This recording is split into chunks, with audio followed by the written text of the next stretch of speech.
இந்த வீடியோவில் 2 mark questions நம்ம டிஸ்கஸ் பண்ண போகிறோம். 3 சாப்டர் 2 மார்க் கொஸ்டின்ஸு. இந்த 2 மார்க் கொஸ்டின்ஸ் வந்து நீங்கள் இப்போ நம்ம டிஸ்கஸ் பண்ணுறதை நீங்கள் பார்த்து நோட்டில் வந்து குறிச்சிக்கிட்டு நோட்டில் எழுதிக்கிட்டு நீங்கள் படித்து அடுத்த கிளாஸில் வந்து நீங்கள் இதை டெஸ்ட் எழுதணும். ஸோ ஃபஸ்ட்டு லெசன் வந்து இது நம்ம ஏற்கனவே டிஸ்கஸ் பண்ண சாப்டர் மல்டிமீடியா டிடிபி. ஸோ இதில் வந்து first question define multimedia and their features. மல்டிமீடியானா என்ன, அதனோட ஃபியூச்சர்ஸ் என்னன்னு டிஃபைன் பண்ண அப்படின்னு கொஸ்டின் இது. இதில் the term multimedia comprises of 2 words. அதான் மல்டிமீடியா அப்படின்னு எடுத்திங்கன்னா 2 வேர்டு மல்டிமீடியா. ஸோ மல்டினா மெனி, மீடியானா ப்ளூரல், அதாவது மீடியமோட ப்ளூரல் ஃபார்ம் தான் வந்து மீடியா. ஏன் மீடியம் வந்து ப்ளூரல் ஃபார்ம்னா, இப்போ மீடியம்னா டெக்ஸ்ட்ன்றது ஒரு மீடியம், இமேஜ்ன்றது ஒரு மீடியம், சவுண்டுன்றது ஒரு மீடியம். ஸோ இப்படி ஒவ்வொரு மீடியமும் ஒன்றா சேர்த்து அதான் மல்டி அப்படின்னு சொல்கிறது, எல்லாம் பல அப்படின்னு சொல்கிறது, எல்லாம் ஒன்றா சேர்த்து டு ப்ரொவைட் அ சர்வீசஸ், அதாவது இன்ஃபர்மேஷனை கம்யூனிகேட் பண்ணுறது, ஸ்டோரேஜ் பண்ணுறது, ப்ரெசென்ட் பண்ணுறது, இன்ட்ராக்ட் பண்ணுறது. ஸோ இது எல்லாத்துக்கும் நம்ம வந்து இந்த மல்டிமீடியாவை வந்து யூஸ் பண்ணுறோம். So multiple forms of media. So அதான் வந்து மல்டிமீடியா. ஓகே, இது ஃபஸ்ட் கொஸ்டின். செகண்ட் கொஸ்டின் வந்து list out multimedia components. So மல்டிமீடியாவில் என்னென்ன காம்போனன்ட்ஸ் லிஸ்ட் அவுட் பண்ண சொல்லியிருக்காங்க. Just list out the components. They are text, image, audio, video and animation. அடுத்தது வந்து classify the text component in multimedia. So மல்டிமீடியாவில் text காம்போனண்ட்டை மட்டும் அதை பற்றி எதுன்னு சொல்கிறாங்க. ஸோ இதில் டெக்ஸ்ட் பொறுத்த வரைக்கும் மல்டிமீடியாவில் it is a basic component. So text can be classified into static text and hypertext. 2 வகையாக பிரிக்கலாம், static text and hypertext. அடுத்தது இமேஜ் காம்போனன்ட் எடுத்திங்கன்னா, ஸோ இமேஜ் பற்றி சொல்லணும்னா it is a visual component in multimedia. So விஷுவலாக நமக்கு தேவையான செய்திகளை வந்து கொடுப்பது. It provide information, visually provides the information. So இது வந்து பார்த்தீங்க அப்படின்னா we can provide it in 2 types. One is a raster or bitmap image and another one is a vector image. Bitmap image போது high color definition, high definition இந்த மாதிரி images நம்ம சொல்லலாம். Vector images அப்படின்னு சொல்லும்போது using pictorial elements யூஸ் பண்ணி create பண்ண images vector images சொல்கிறோம். அடுத்தது 5th question, define animation and their features. So animation என்ன அப்படின்னா, animation is the process of displaying still images so quickly. So still images ரொம்ப குவிக்காக வந்து நம்ம டிஸ்பிளே பண்ணும்போது it will give an impression of a continuous movement. ஒரு கண்டினியூஸான ஒரு மூமெண்ட்டுக்கு மாதிரி ஒரு இம்ப்ரெஷனை கொடுக்கறது தான் வந்து அனிமேஷன். ஸோ அனிமேஷன் டூல்ஸ் பொறுத்த வரைக்கும் ரொம்ப பவர்ஃபுல்லாக இருக்கும், எஃபெக்டிவாக இருக்கும். ஸோ அடுத்தது 6th question, list out image file formats. Image file format எதுனா TIFF, BMP, DIB, GIF, JPEG, TGA, PNG. அதே போல் ஆடியோ ஃபைல் ஃபார்மேட்ஸ்னு எடுத்துக்கிட்டிங்கன்னா வேவ், எம்பி3, ஓஜிஜி, அது ஒரு container format, AIFF, WMA and RA. அதே போல் வீடியோ ஃபைல் ஃபார்மேட்ஸில் 2, audio video interleave, AVI and MPEG. 9th கொஸ்டின், define multimedia production. So multimedia production என்னன்னு கேட்டிருக்காங்க. So multimedia production is the step by step process for developing the multimedia project. ஒரு multimedia project நம்ம develop பண்ணோம் அப்படின்னா அது எடுத்த உடனே டெவலப் பண்ண முடியாது, அது ஸ்டெப் பை ஸ்டெப்பை தான் பண்ணணும். ஸோ ஃபஸ்ட்டு வந்து நம்ம கண்டென்ட்டை கலெக்ட் பண்ணணும், தீமை செலக்ட் பண்ணணும், தேவையான பேக்ரவுண்ட் மியூசிக்ஸ் ஆட் பண்ணணும். ஸோ இப்படி ஒவ்வொன்றும் ஒரு பார்ட் இருக்குல்ல, ஒரு ஸ்டெப்பு. ஸோ அந்த ஒரு ஸ்டெப்பும் சேர்ந்து தான் வந்து நம்ம மல்டிமீடியா ப்ரொடக்ஷன் சொல்லுவோம். ஸோ இதுக்கு வந்து adequate time and efficient planning R required. So நம்ம வந்து போதுமான டைமும் திறமையான திட்டமிடலும் ரொம்ப ரொம்ப அவசியம். Okay, and last question, list out multimedia production team members. Production team members பற்றி சொல்லிருக்கிறேன். ஸோ ப்ரொடக்ஷன் டீம் மெம்பர் அப்படின்னு எடுத்திங்கன்னா யாரெல்லாம் இருக்காங்கிறத ஜஸ்ட் லிஸ்ட் அவுட் பண்ணணும். Production manager, script writer, content specialist, text editor, multimedia architect, computer graphic artist, audio and video specialist, computer programmer and web master. So இவங்க எல்லாமே வந்து அந்த production டீமில் இருக்கக்கூடிய ஒரு மெம்பர்ஸ். இவங்க ஒவ்வொருத்தருக்கும் ஒரு ரெஸ்பான்சிபிலிட்டிஸ் இருக்கும். ஸோ இது first unit question. Second unit எடுத்துக்கிட்டிங்கன்னா அடோப் பேஜ் மேக்கர். அதில் வந்து what is desktop publishing. So desktop பப்ளிஷிங்னா என்ன அப்படின்னா, it is the creation of page. உங்களோட அந்த பிடிஎஃப்ல வந்து ஏஜ்னு இருக்கும், அது பக்கத்தில் வந்து பி போட்டுக்கோங்க, P A G E, page layouts for document using software. So டாக்குமெண்ட்டை வந்து லேஅவுட் பண்ணுறது, டாக்குமெண்ட்டில் இருக்க பேஜஸை வந்து லேஅவுட் பண்ணுறது, லேஅவுட்னா வடிவமைக்கிறது. ஸோ அதுக்கு வந்து பிரத்யேகமான மென்பொருள், ஸோ அதுக்காகவே ஸ்பெஷலான டிடிபி சாஃப்ட்வேர்ஸ் வந்து யூஸ் பண்ணுவாங்க. அது என்னென்னதான் அடுத்த கொஸ்டினில் இருக்கும். Give some examples of DT software, Adobe page maker, Adobe InDesign, குவாக் எக்ஸ்பிரஸ். இதெல்லாம் வந்து some of the example of DT software. அடுத்தது write the steps to open page maker. So page maker எப்படி ஓப்பன் பண்ணோம் அப்படின்னா, ஃபஸ்ட்டு வந்து start பட்டனை click பண்ணி, இது விண்டோஸ் 7, விண்டோஸ் 10 அந்த மாதிரி இருந்தால் ஏன்னா இப்போ அடோப் பேஜ் மேக்கர் பொறுத்த வரைக்கும் விண்டோஸில் மட்டும்தான் ஒர்க் ஆகும். ஸோ மற்ற ஆப்ரேட்டிங் சிஸ்டமில் அது ஒர்க் ஆகாது அடோப் பேஜ் மேக்கரை பொறுத்த வரைக்கும். ஸோ அதுக்கு ஸ்டார்ட் பட்டனில் போயிட்டு ஆல் ப்ரோக்ராம்ஸில் அடோபை இது நம்ம இன்ஸ்டால் பண்ணியிருந்தால் இந்த பாத்தை நீங்கள் சூஸ் பண்ணி ரன் பண்ணலாம். அடுத்து how to you create new document. New document எப்படி கிரியேட் பண்ணுவீங்க அப்படின்னா மெனு பாரில் ஃபைல் மெனுவில் நியூ கமாண்டை கிளிக் பண்ணிங்கன்னா டாக்குமெண்ட் செட்டப் டயலாக் பாக்ஸ் வரும். அதில் தேவையான செட்டிங்ஸை கொடுத்துட்டு ஓகே பட்டன் கொடுத்தீங்க அப்படின்னா அன்டைட்டில்டு ஒன்னுன்ற பேரில் ஒரு நியூ டாக்குமெண்ட் வந்து ஸ்க்ரீனில் ஓப்பன் ஆகும். அடுத்து பேஸ்ட் போர்டு என்ன அப்படின்னா the area outside the dark border is known as a paste border. அதாவது அன்டைட்டில் டாக்குமெண்ட்டில் வந்து ஒரு டார்க் பார்டர் இருக்கும். அந்த டார்க் பார்டருக்குள்ளே இருக்கிறது டாக்குமெண்ட் பேஜ், டார்க் பார்டர் வெளியில் இருக்கிறது பேஸ்ட் போர்டு. அடுத்து right about the menu bar of page maker. So menu bar பற்றி சொல்லணும் அப்படின்னா மெனு பாரில் என்னென்ன மெனுஸ் இருக்குதுன்னு எதுனா போதும். So menu bar contains file menu, edit menu, layout menu, type menu, element menu, utilities, views, windows and help menu. இது எல்லாமே மெனு பாரில் இருக்குது. அடுத்தது differentiate ellipse tool from ellipse frame tool. So ellipse டூலுக்கும் ellipse frame டூலுக்கும் உள்ள difference என்ன அப்படின்னா எலிப்ஸ் டூல் வந்து எலிப்ஸஸ் சர்க்கிள்ஸ் ட்ரா பண்ணுறதுக்கு யூஸ் ஆகுது. இதே ஃப்ரேம் டூல் அப்படின்றது it act as a placeholders. So அதாவது ஃப்ரேமாக ஆக்ட் பண்ணும். ஒரு டெக்ஸ்டோ கிராஃபிக்ஸோ நம்ம வந்து அதில் பிளேஸ் பண்ணிக்கலாம், அதில் வைத்துக்கொள்ளலாம். அது frame tool, ellipse frame tool. ஆனால் அந்த ஃப்ரேம் வந்து எலிப்டிக்கல் ஷேப்பில் தான் இருக்கும். அடுத்து what is text editing. So text எடிட்டிங்னா நம்மளுக்கு என்னன்னு தெரியும். ஒரு டெக்ஸ்ட்டை வந்து நம்ம எடிட் பண்ணுறதுனா மேக்கிங் சேஞ்சஸ் இந்த டெக்ஸ்ட்டு, அதாவது இன்சர்ட் பண்ணுறது, டெலீட் பண்ணுறது, மூவ் பண்ணுறது, காப்பி பண்ணுறது, எரர்ஸ்னால் கரெக்ட் பண்ணுறது. ஸோ இதெல்லாமே வந்து மேக்கிங் சேஞ்சஸ் தான். டெக்ஸ்ட்டில் வந்து நம்ம மாற்றங்களை ஏற்படுது டெக்ஸ்ட் எடிட்டிங். அடுத்து வாட் ஆர் டெக்ஸ்ட் பிளாக்ஸ் அப்படின்னா டெக்ஸ்ட் பிளாக்ன்ற போது it is a container. It contains the text that you type, paste or import. நம்ம டைப் பண்ணுற அல்லது பேஸ்ட் பண்ணுற அல்லது இம்போர்ட் பண்ணுற டெக்ஸ்ட் வந்து அந்த டெக்ஸ்ட் பிளாக்ல இருக்கும். What is threading text black.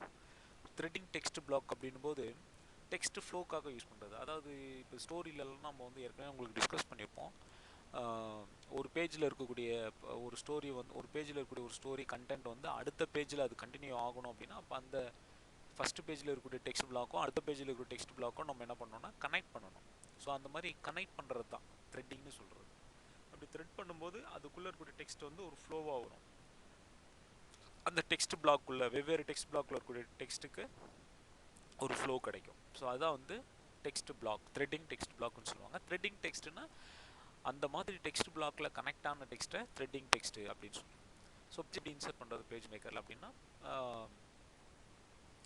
எந்த பேஜ் எங்கே பேஜ் இன்சர்ட் பண்ணுமோ அங்கே போயிட்டு அந்த பேஜுக்கு போயிட்டு லேஅவுட் மெனுவில், மெனு பாரில் லேஅவுட் மெனுவில் இன்சர்ட் பேஜஸ்னு ஒரு கமாண்ட் இருக்கும். அதை கிளிக் பண்ணிங்க அப்படின்னா இன்சர்ட் பேஜ் டயலாக் பாக்ஸ் வரும். அதில் வந்து நம்பர் ஆஃப் பேஜஸை டைப் பண்ணிவிட்டு கிளிக் இன்சர்ட் அப்படின்னு இன்சர்ட் பட்டனை கிளிக் பண்ணிங்கன்னா நம்பர் ஆஃப் பேஜஸ் வந்து நீங்கள் எத்தனை நம்பர் பேஜை வந்து இன்சர்ட் பண்ண நினைக்கிறீங்களோ அந்த பேஜஸை இன்சர்ட் பண்ணிக்கலாம். அடுத்தது டிஃபைன் டேட்டா மாடல்ஸ். ஸோ இது வந்து செகண்ட் யூனிட். இதோட வந்து 2 யூனிட் கொஸ்டின்ஸ் முடியுது. தேர்ட் யூனிட் பொறுத்தவரைக்கும் டிபிஎம்எஸ். இதில் பார்த்திங்க அப்படின்னா define data models and list its type. So data மாடல்னால் என்ன, அதோட டைப்ஸ் என்னன்னு சொல்லியிருக்காங்க. ஸோ டேட்டா மாடல்னும் போது ஒரு டேட்டா பேஸ் டெக்னாலஜிஸ் வந்து எப்படி வருது அப்படின்னா சம் பிஹேவியர்ஸோட காம்பினேஷன் தான் வந்து அந்த டேட்டா மாடல்னு சொல்லுவோம். அதை relational behaviour, object relational behaviour, அந்த மாதிரி அதுக்குன்னு சில பிஹேவியர் இருக்கும். இப்போ டேட்டா மாடல் அப்படின்னா அதுக்குன்னு சில பிஹேவியர் இருக்கும். அந்த பிஹேவியர் முக்கியமாக வந்து இந்த இதில் வந்துடும், ரிலேஷனலில் வந்துடும் அல்லது ஆப்ஜெக்ட் ரிலேஷனலில் வந்துடும். ஸோ இந்த டேட்டா மாடலில் வந்து 4 டேட்டா மாடல் இருக்குது. Hierarchical database model, network database, 5 மார்க்கில் கேட்பாங்க இந்த கொஸ்டின் கண்டிப்பாக. Database models. So hierarchical database model, network database model, relation database model and object oriented database model. மொத்தம் வந்து 4 மாடல் இருக்குது. அடுத்து 24th question, list few disadvantages of file processing system. அந்த file processing system டிபிஎம்ஸ்க்கு முன்னாடி என்ன இருந்தது sir அப்படின்னா ஃபைல் ப்ராசஸிங் சிஸ்டம் இருந்தது. அந்த ஃபைல் ப்ராசஸிங் சிஸ்டம்ல நிறைய ப்ராப்ளம்ஸ் இருந்ததுனால தான் டிபிஎம்எஸ்ஸே வந்தது. ஸோ அந்த டிபிஎம்எஸ்ல உள்ள ஃபைல் ப்ராசஸிங் சிஸ்டமில் உள்ள குறைபாடுகள்னு பார்த்தீங்க அப்படின்னா டேட்டா டூப்ளிகேஷன் ஆகுது. அதாவது ஒரே டேட்டா திரும்ப திரும்ப வெவ்வேறு ரிசோர்ஸஸில் வந்து வருவது. ஸோ அப்படி வரதுனால அதில் இருக்கக்கூடிய மெமரி ஸ்பேஸ் வந்து உங்களுக்கு அஃபெக்ட் ஆகும், வேஸ்ட் ஆகும். அடுத்தது ஹை மெயின்டெனன்ஸ், காஸ்ட் அதிகமாகிறது, மெயின்டெனன்ஸ் காஸ்ட்டு அதிகமாகும். லெஸ் செக்யூரிட்டி, டேட்டா வந்து லாஸ் ஆகிறதுக்கான வாய்ப்பு நிறைய இருக்குது. ஸோ இதெல்லாமே வந்து அதனுடைய சில டிஸ்அட்வான்டேஜஸ், ஃபைல் ப்ராசஸிங்கில் டிஸ்அட்வான்டேஜஸ். அடுத்து அட்ரிபியூட்ஸில் சிங்கிள் அட்ரிபியூட்ஸ் அண்ட் மொத்தம் 5 டைப்ஸ் ஆஃப் அட்ரிபியூட்ஸ் இருக்குது. சிம்பிள் அட்ரிபியூட்ஸ், அதே போல் வந்து காம்ப்ளெக்ஸ் அட்ரிபியூட்ஸ் கூட இருக்குது. Single valued, multi valued, derived, இந்த மாதிரி நிறைய டைப்ஸ் ஆஃப் இருக்குது. அதில் வந்து சிங்கிள் வேல்யூட், மல்டி வேல்யூட் மட்டும் கொடுத்துருக்காங்க. சிங்கிள் வேல்யூட் போது it contains only one value, ஒரே ஒரு வேல்யூ தான் இருக்கும். இப்போ ஏஜ்னு எடுத்துகிட்டிங்கன்னா ஏஜுக்கு ஒரு வேல்யூ தான் இருக்கும். ஸோ அதுக்கு நிறைய வேல்யூஸ் வந்து இருக்காது. இப்போ ஒருத்தருக்கு ஒரு நம்பருக்கு ஏஜ்ன்றது ஒரே மதிப்பு தான் இருக்கும், நிறைய மதிப்பு இருக்காது இல்லையா. ஸோ அதனால தான் அது சிங்கிள் வேல்யூடு. அடுத்து மல்டி வேல்யூடுன்னும் போது மல்டிபிள், அதாவது அந்த அட்ரிபியூட்டுக்கு மல்டிபிள் வேல்யூஸ் நம்ம கொடுக்கலாம். we can give multiple values to that attribute, அது மல்டி வேல்யூ. அடுத்தது வந்து DDL அண்ட் DML கமாண்ட்ஸ். அடுத்த கொஸ்டின். ஸோ DDL கமாண்ட்னு எடுத்துட்டிங்கன்னா ரெண்டு கமாண்ட் கேட்டிருக்கேன், கிரியேட்டு ட்ராப்பு. ஸோ அதனுடைய சின்டாக்ஸ் கொடுத்துருப்பேன். DML கமாண்ட் கொடுத்தீங்கன்னா இன்செர்ட் டெலிட்டு, அதுக்கு சின்டாக்ஸ், அதனுடைய சின்டாக்ஸ் கொடுத்துருப்பேன். ஸோ அதை பார்த்துக்கோங்க. அடுத்து what are the ACID properties. So ஆசிட்னா என்னென்னா இட் இஸ் அன் அக்ரோனிம், அதாவது ஒரு 4 முக்கியமான கான்செப்ட்ஸோட அது ஃபஸ்ட் லெட்டர்ஸோட சேர்க்கை தான் வந்து ஆசிட்னு சொல்லுவாங்க.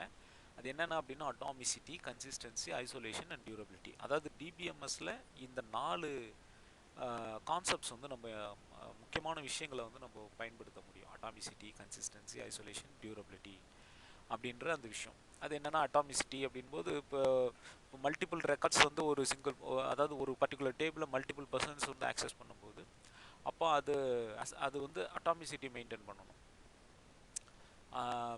அட்டாமிசிட்டின்னும் போது இது வேறு இது வேறு. ஸோ இதில் நடக்க டிரான்சாக்ஷன்ஸ் வேறு, அதில் நடக்க டிரான்சாக்ஷன்ஸ் வேறு.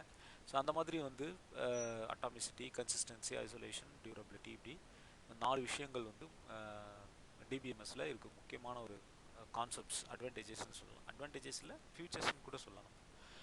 அடுத்தது வந்து 28th கொஸ்டின். கமிட், அதாவது which command is use to make permanent changes done by the transaction.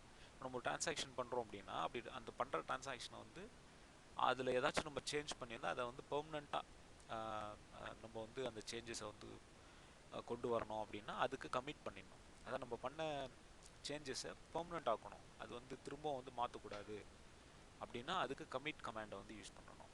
So command is used to make permanent changes done by transaction. அடுத்து what is view in SQL. வியூனா என்ன அப்படின்னா views are set of stored queries. கொரின்னு சொல்கிறோம் இல்லையா. So கொரி அப்படின்னும் போது என்ன, அதாவது we are getting information through questions, through asking questions. அதாவது இப்போ டேட்டா பேஸை நோக்கி நம்ம கேள்விகள் கேட்கும்போது அதிலிருந்து கிடைக்கக்கூடிய பதில்கள் அப்படின்னு நம்ம சொல்கிறோம். அதுதான் வினவல்கள். தமிழில் வந்து வினவல்கள், இங்கிலீஷில் வந்து கொரிஸ்ன்னு சொல்கிறோம். ஸோ அந்த கொரிஸை வந்து நம்ம ஸ்டோர் பண்ணோம் அப்படின்னா அது வியூஸ். ஸ்டோர் பண்ணி லேட்டர் பர்பஸ்க்கு யூஸ் பண்ணோம்னா அது வந்து வியூஸ். அடுத்தது write the difference between SQL and MySQL. So எஸ்கியூஎல்ன்றது என்ன அப்படின்னா it is a structured query language. It is standardised language for accessing the database access பண்ணுறதுக்குனான ஒரு ஸ்டாண்டர்டைஸ்டு லாங்குவேஜ்னு சொல்லலாம். அடுத்து MySQLன்றது ஒரு relational database management system. So எஸ்கியூஎல்னா ஸ்ட்ரக்சர்ட் query லாங்குவேஜ், அது ஒரு லாங்குவேஜ். MySQLன்றது ஒரு சிஸ்டம். ஆக்சுவலி அது ஒரு சாஃப்ட்வேர். அது எதுக்கு அப்படின்னா it is use to manage the database, அதாவது RDBMS சாஃப்ட்வேர். டேட்டாபேஸை மேனேஜ் பண்ணுறதுக்கு, ரிலேஷனல் டேட்டாபேஸை மேனேஜ் பண்ணுறதுக்கு MySQL யூஸ் பண்ணுறோம். It is open source software, அது ஒரு ஓப்பன் சோர்ஸ் சாஃப்ட்வேர். ஸோ எஸ்கியூஎல்ன்றது லாங்குவேஜ், MySQLன்றது சாஃப்ட்வேர்.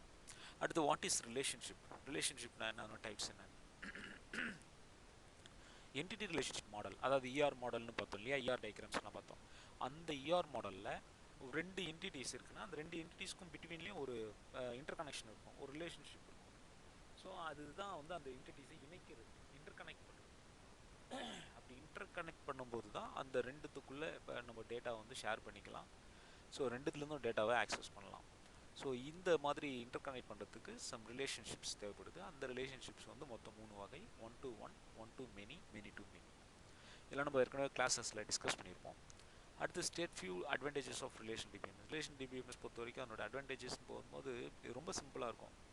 மற்ற மாடல்ஸ் கம்பேர் பண்ணும்போது relational model is very very simple model. So இதில் வந்து டேட்டா அக்யூரேட்டாக இருக்கும், easy access of data integrity, flexibility, high security, இப்படி நிறைய அட்வான்டேஜஸ் வந்து இதில் சொல்லிகிட்டே போகலாம். ஸோ இது advantages of relational DBMS. So இதோட இந்த 3 சாப்டரோட 2 மார்க்ஸ் வந்து மொத்தம் 32 2 மார்க்ஸ் இருக்குது. இதில் நீங்கள் வந்து இந்த 2 மார்க்ஸை வந்து நீங்கள் நான் ஒரு கொஸ்டின் வந்து சில கொஸ்டின்ஸ் வந்து நெக்ஸ்ட் கிளாஸில் நான் உங்களுக்கு செலக்ட் பண்ணி சொல்கிறேன். அந்த கொஸ்டின்ஸ் மட்டும் நீங்கள் டெஸ்ட் எழுதினா போதும். Okay, thank you. அடுத்த கிளாஸில் 3 மார்க் கொஸ்டின் பார்க்கலாம்.